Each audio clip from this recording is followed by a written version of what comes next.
सम्मानीय सभापति महोदय, मोर पूज्य गुरुजी गुरुमा वृंद एवं एठारे थिबा मोर सान बड़ भाई और भौणी माने आज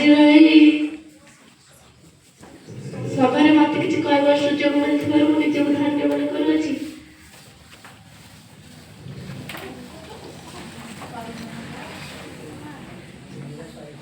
आज वीर शहीद मानकर गाथा किसी कहबाक मोर सुजोग मिलथिबार मु निजକୁ धन्यवाद करूछि। 1853 मसीहा नवेम्बर 19 तारिख दिन काशी ठारे गोटे बालिकार जन्म होइथिला। सेही बालिकाटीर नाम मणिकर्णिका थिला, जहाकू अति आदर समस्ते मनु बोली डाकुथिले। तार पिताଙ୍କ नाम थिला मोरापंथ एवं माताଙ୍କ नाम भागीरथी बाई थिला।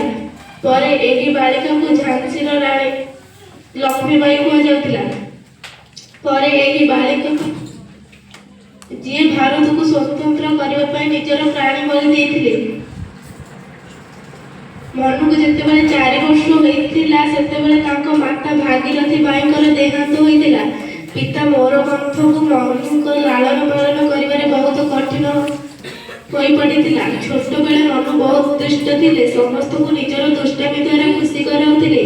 एथिपाई समस्त तांको बहुत भल पाउथिले। छोट बेले मनुकर दुईटी साथ थिले, सेमाने राय साहेब और बाल साहेब। से एमानक सहित ध्यान सहकारे कुस्ती करिबा, तरबारी एवं बंदूक चलाइबा तथा घोड़ा चढ़िबा आदि शिखुथिले।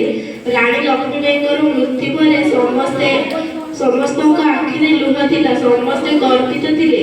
ତାଙ୍କର